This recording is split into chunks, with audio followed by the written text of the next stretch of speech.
라고 되어 있습니다.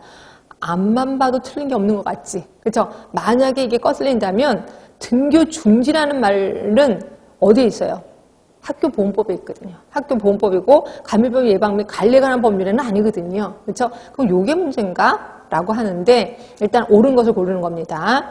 자, 2번 학교장은 의사가 감염성이 강한 질환에 감염됐다고 진단한 교직원의 등교 중지를 명할 수 있다. 그럼 여러분들은 학생의 등교 중지는 맞는데 교직원의 등교 중지 맞나? 이것도 헷갈린단 말이에요. 그래서 이게 또 헷갈릴 수도 있어.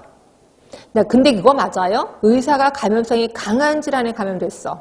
맞아요? 네, 죄송하지만 있습니다. 그럼 감염성이 법정 감염병은 아닌데 감염성이 강한 질환의 대표적인 게 뭐가 있어요? 눈병 있죠. 아폴로 눈병. 예, 아폴로 눈병은 법정 감염병이 아니지만 등교 중지할 수 있거든요. 그렇죠? 근데 이건 교직원이기 때문에 좀 찝찝하긴 하다. 일단 3번. 감염병으로 인한 등교 중지 시 학생의 출결 처리는 결석 아니죠. 출석으로 처리하되 학교 생활기록부 비고란에는 감염병에 의한 것을 명시한다. 이게 뒤에는 맞아요. 근데 결석이라고 했으니까 이건 당연히 틀린 거고. 자, 4번 학교장은 감염병 발생 후 필요한 경우 임시 휴업 또는 등교 중지 현황, 감염병 발생 현황 활동 등을 즉시 보건복지부 아니잖아요. 감독청에 보고하는 거죠. 그러니까 교육청에 보고하는 거지. 이건 좀 틀린 거고. 특히 보고라고 했으니까 이건 감독청일 겁니다.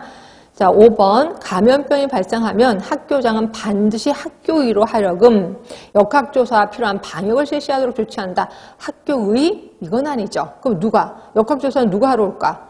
보건소에서 하러 올 겁니다.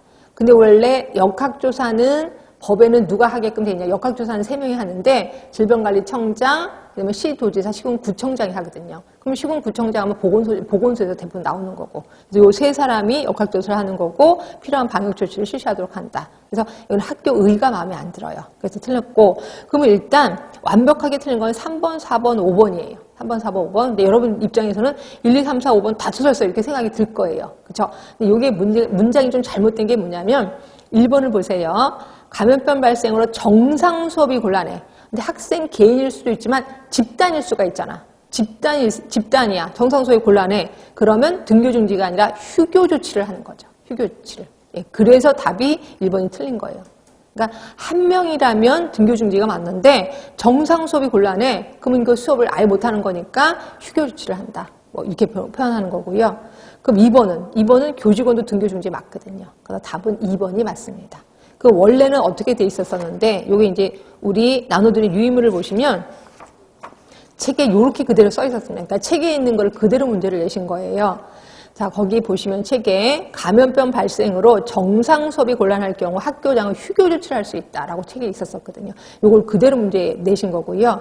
그러면 2번 휴교 조치는 교내 또는 학교 소재지 근처에 법정 감염병 발생 시 할 수 있는데 계속적인 교내 접촉이 감염원이 될 우려가 있을 때 각종 조치에도 불구하고 환자가 계속 발생할 때 휴교로서 환자가 감소하려는 충분한 이유가 있을 때 학교장이 상부관청에 연락을 취하는 동시에 교의의 의견을 들어서 휴교 조치를 할 수 있다라고 되어 있는 겁니다. 그러니까 정확하게 따지면 휴교도 아니지 휴업이죠. 휴업. 네. 그런데 불구하고 우리 책에서는 이렇게 써 있었거든요. 네, 그래서 그걸 그대로 문제를 내신 거다라고 보시면 되고요.